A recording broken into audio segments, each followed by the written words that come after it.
Our first presenter today is Henry Chalian. Henry is the head of Analyst Relations for T-Mobile. AR professionals often need to demonstrate AR's value internally. As a small AR program, Henry will discuss how he partners with ARInsights ServicePlus to generate meaningful and visual reports that highlight traction and provide actionable insights to move his AR program forward. Henry? Thank you. Let me get this going. Looks like we're on. We are. Looks good. Awesome. So, everyone, good morning, good afternoon, good late afternoon, good evening. As Ed said, my name is Henry Chalian, and I am head of Analyst Relations at T-Mobile US. Before I start, I wanted to first thank ARInsights, Andy Zimmerman, the ARInsight team at CAPS for the invitation to present today. It's a great honor. I also wanted to thank members of my team, Heidi Bartlett, who tolerated and helped me as I prepared for today's presentation, as well as Jordan Nelson. This all while we were negotiating our Gartner contract. The second this year closed late Tuesday night before the prices went up. The prices always go up, right? Finally, a very special thank you to the legendary Dean of Analyst Relations, or is there such thing as Danette Crystal Golightly, who has been inspiring not only me, but the whole of the AR universe for the past decade. Also, I'm imagining many familiar faces here, and I know that many of you in person, that I've met many of you in person in the last few months during a lot of the analyst marathons, MWC, Forrester Technology and Innovation, 5G Americas, Gartner Symposium, and hi, Simon.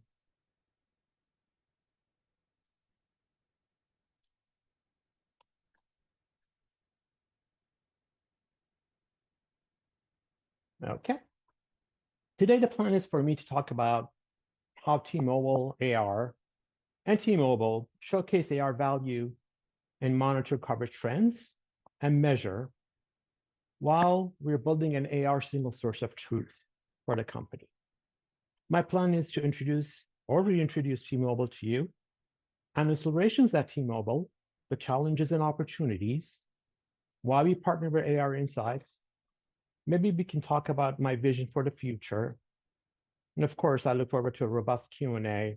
If anything of yesterday's Q&As, I think it'll be very cool. Please do keep in mind that we at T-Mobile have a different approach to analyst relations, operations strategy. There are many approaches and methods, and we all, as an analyst relations community, have different point of views and have different approaches. Long time ago, I learned that I'm not a practitioner of method AR, for what it's worth. All opinions are mine, and as you know, some of you know, I have many. And also, before we proceed, we're going to be looking at a lot of records and data tags that are very much anonymized. That's one of the conditions for me to be able to present today from the company. So might not make sense on paper, but it all makes sense. T-Mobile is a Fortune 40 company providing connectivity to consumers, enterprises, and the public sector in the United States, and through our global partnerships, seamlessly across the world. Deutsche Telekom is the majority shareholder in our company, but not our parent company. As some of you or all of you may know, in 2020, T-Mobile merged with Sprint, which has led us to be where we are today. We are the leaders in the US for 5G, and we have the freaking best 5G availability in the world. For the record, Our brand colors are magenta. Happens to be the Pantone color of the year this year. Well, we love magenta. We don't mention the color that some people usually tell me that starts with the letter P. That's a no-no. And finally, for your information, we are the world's most valuable telecom.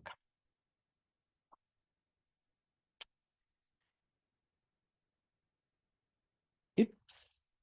Do you see? I want, so the next slide, oops, this is what's supposed to be, and I'll go back. I think I screwed it up. T-Mobile Analyst Relations. I lead Analyst Relations at T-Mobile. I am the sole full-time T-Mobile AR employee. I've been here since December of 2021, which is really crazy that I'm in my 23rd month here. I lead strategy, our engagements, our relationships, an internal consultant, and of course, I manage Gartner. Before I joined Gartner, before I joined T-Mobile, I led analyst relations for a while for B2B and network for Samsung and an agency. And before that, I managed analyst and external relations for Infobista. I have one full-time consultant, and we have two part-time agency support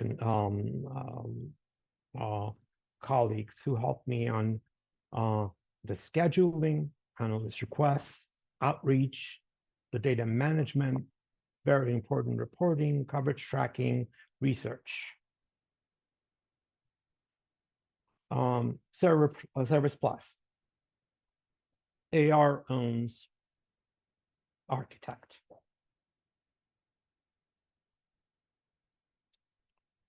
So now you're seeing, I think, Crystal, am I on the right slide? T-Mobile AR, internal ecosystem? That's where you are. Yep. I am. This is what I'm going to joke is this is where the analyst relations sun rises over T-Mobile. We have distinct lines of business, and AR serves all of them. This is where I talk about us being not a traditional company. Our company is really focused on, or what we are is a network monetization company. We have the consumer business, where most people think we are a consumer company, but that is, well, it's the majority of our company. It's not the all of it. We have T-Mobile for Business, a nascent business after the Sprint merger. We've always had a business arm, but we're working on creating a more technology partner program, if you will. And of course, the marketing organization manages all of the marketing for T-Mobile for Business, for our network organization, and our consumer organization.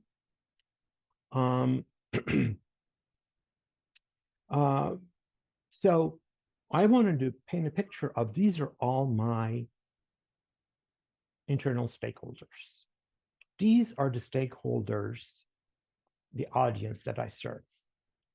We serve touch base almost with every single line of business. And during yesterday's discussion, Marianne brought up how PwC has 700 target analysts. Well, at T-Mobile, we have 400 target analysts. We have 50 top tier analysts, but the way we work with the analysts are not based on tiers, but based on verticals and based on sort of we slice our engagements are sliced and diced based on news and announcements for outbound and inbound requests, blocking and tackling and mixing and matching. That's how it works for us, at least for now. But we do a lot of things, as you can see.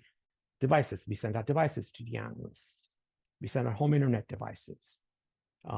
We make sure that they come to our 5G hub for our 5G events.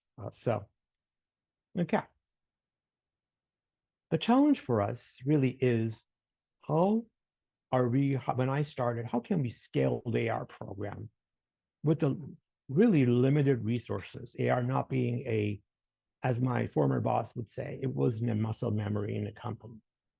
So one of the biggest goals was, how can I build a scale an AR program to an internal audience, as well as an external audience, and one of the world's largest communication service providers? How can I build T-Mobile credibility and increase analyst share of mind? Shift analyst perception of T-Mobile not as just a consumer company, but a credible player in the enterprise market, and also build a modern data-driven AR program that delivers value to both external and internal stakeholders. And as I mentioned earlier, internal stakeholders for us are as important in our external stakeholders at the moment. We, as much as we're building top of mind, share of mind externally, we're also doing the same thing internally. Our AR goals are to become insight and value, a data-driven value. How do we start that? We started that by doing things like we established an analyst council, which are our council. They are a very quick way of bringing in analyst opinion and all the things analysts do internally. I started doing monthly analyst readouts. I bring in analysts. Closed webinar style. 500 people are invited. 50 people usually come. Recording and notes go out to 500 people. Requests and engagement has gone up and up and up. What does that do? When I go to those stakeholders internal for something, they're far more helpful. Leveraging data. We have monthly reports that drive awareness, how analysts are looking at us, where they're thinking, what are they sharing. We've started doing internal monthly newsletters, which shows how much interest there is in T-Mobile. And then leveraging data from, we use the data for monthly AR reporting, but as well as our quarterly scorecard for our QBRs, where we actually I sit there and I explain to my leadership and my team how analysts are covering and where we are.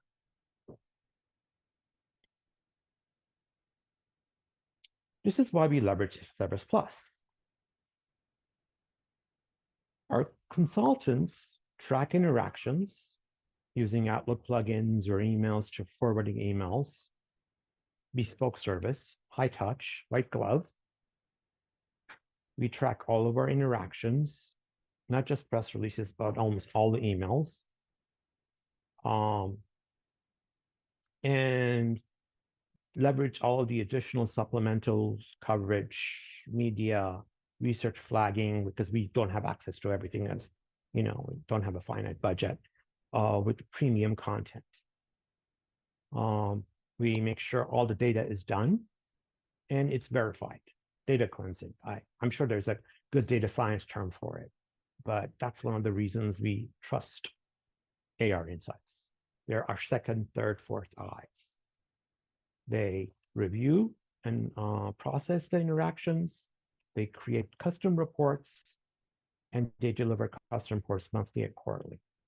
Before I continue, Crystal, anything you wanted to add? Well, honestly, Henry, I'm excited for you to get to the next slides because T-Mobile has enjoyed some news stuff that just released last night. And I think that will be a nice teaser as to sort of what you've been enjoying for about a year now, right? Yeah. Can't believe it. Yeah. Well, share of voice reporting. We track share of voice trends versus our competitors by looking at research, blogs, quotes, Twitter, social. One of the biggest challenges for us, for me, when I started and up to beginning of this year was that the feedback I always would get was, and the pushbacks, well, that is all the numbers that you're presenting to us, it's all not based on, it's activity based. It's not, there is no weighing into it. Really is that, and that's not real data. So what we started doing is we started giving scores to research, to blogs, to quotes, to Twitter. And then we do a lot of reviewing, and we weigh. And this is where we're able to have the share of voice, trends. We track share of voice by analysts. And then we track analyst engagements. So Henry, if I could just interject here really quickly, yes. you may Please be thinking like, how did Henry get his hands on this so much before everyone else? Well, T-Mobile, being the type of brand that it is, also had some very specific brand guidelines. And so Henry approached us with what may seem, yes, Arthur, which may seem like, does it really matter that everything's magenta? So you'll see here, we've actually disguised some of the way that we did custom branding for Henry, so that it wasn't too obvious what was what per his need. But all of these charts were actually built with the sort of share of voice that I think we all know and understand, reviewed by our team, but also branded in a way that made sense for Henry's stakeholders, right? So not only were we sharing information about the analysts, their impacts, but we did it in a way that was within their guidelines. And I do know that for a number of companies, that is really important, to make sure that everything is within your guidelines. So thank you, Henry, for giving us this opportunity to use you as our beta in the Power BI sort of rollouts. So that was the part where it makes sense, but doesn't make sense. So yeah. Yes, that's what I have, because I know even myself, even I had to go back after the slides. I had to go back to actual reports. I'm like, what is it that we did here? Yeah, it's amazing what changing colors can do. Yes. I'm sure you can imagine looking at the third chart, the chart on the right hand side, which ones are, what colors are who, kind of sort of. Let me just say we're we're doing well. And we track and we correlate, track engagement types. Again, request engagement types. That's one of the biggest challenges I have, is continually trying to change the types of engagements. Can we break it down? Is it just information requests? Is it sometimes, is it internal notes? We actually put in our notes into Architect and give it a value. So all of those things, it's a lot of work that Heidi does, and which I really appreciate it, because she's just been fantastic at sort of reading my mind, and working with Crystal and the team. They're really able to do this, and we correlate and all of those things. So some of the best practices, and this is really at a very high level. Sorry, my influence.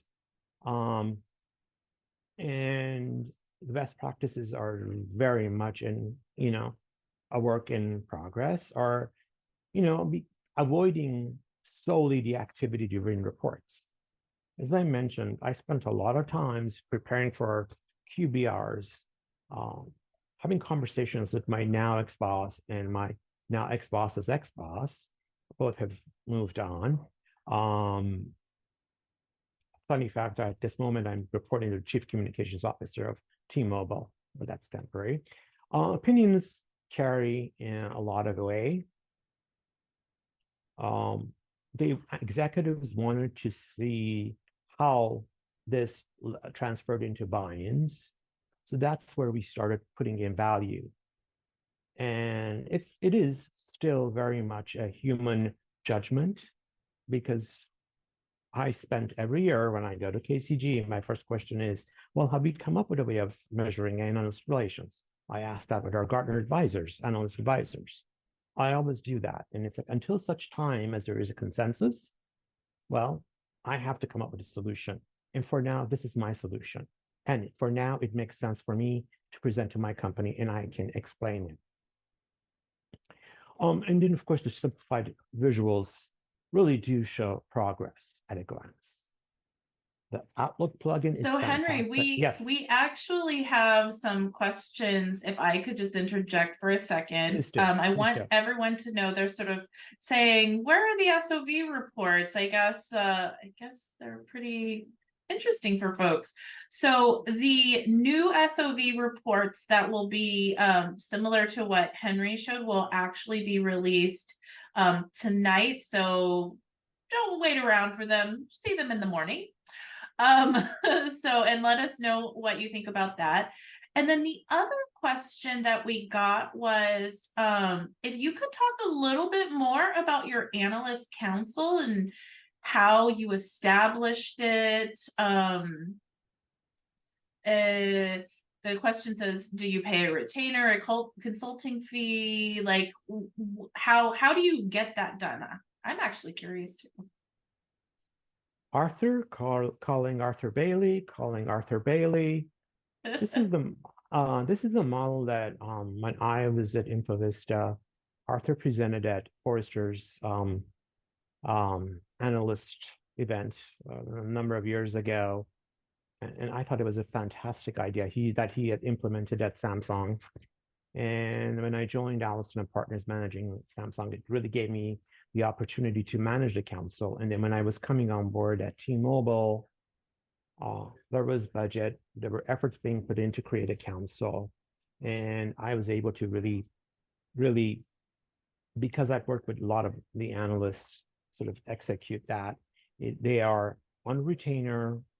There are 5 or 6 analysts on there. A lot of names you probably have heard of. I have been going after Gartner analysts who are retiring. The minute they retire, I bring them in. They're the best. And they help us through, basically I was at IDC Crack last week and I was talking to one of our industry colleagues and they're like, well, this is like a cabinet. And they are like my cabinet that I can talk to and I can bring them in front of our executives when necessary. To provide advice. And because we're so close, the advice can be very frank, far more franker than a Gartner or a Forrester or any other ones would be like, well, we need to stay neutral. And also they're fantastic for crisis management. Because if they think you're doing something wrong, they will come and tell you instead of going out there and telling someone else, which gives you time to do that. And so it's an evolving ecosystem. It's as much a challenge to leverage them across the company, just like AR and any other AR resource. But as I introduce them to the company, there's more interest and there's more engagement.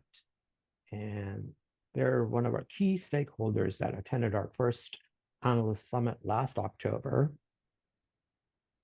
dubbed one of the best first-time analyst summit. And a lot of them attended our Mobile World Congress, America's Analyst Breakfast, a couple of weeks ago in Las Vegas.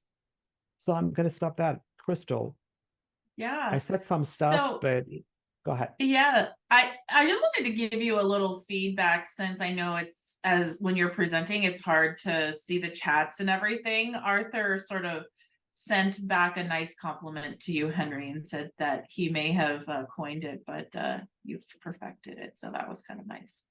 I do have another question, but I don't know if you'll feel too comfortable to share this live on a recorded line today. Just as a reminder, Sarita is sort of curious as to what the cost might be for an ex-Gartner analyst. If anyone else is interested in that, I'm sure Henry would be willing to have a chat offline at some point, and maybe give you some ranges. So just put that out there.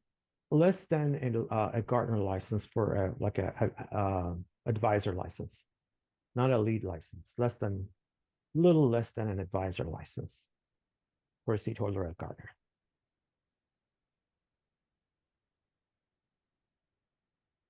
Okay. So I think some people will know. So, or you can debate amongst yourselves at the next open session.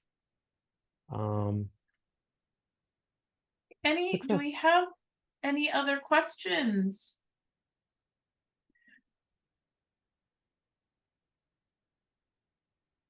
No? All right. Sorry, I'm a little trying to figure out if, can you see the chats? I'm hearing that some people can't see everyone's chats. Just so you know, there is a drop down that when you chat, it's a chat to everyone or just to, okay, cool.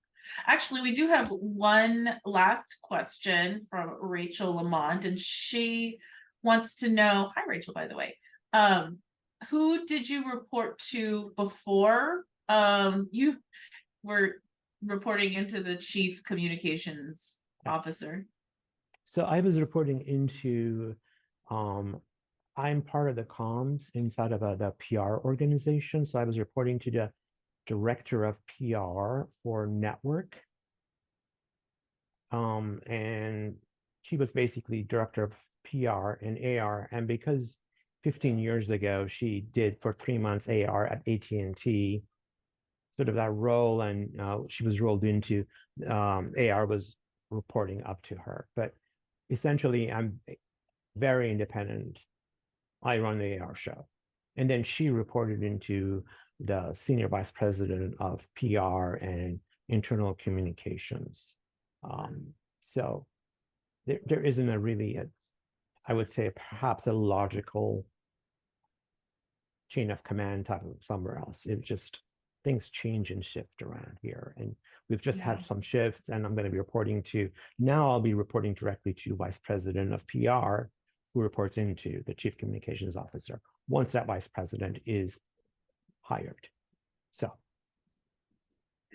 yeah, we see that a lot, right? That AR can report into a couple of different pathways, and it reminds me of a survey that little plug here for you, Stephen, that KCG did and that we saw at Connects earlier this year. All right, so Henry, thank you so much. I think it's time to pass the mic back over to Ed Cap so he can keep us on schedule.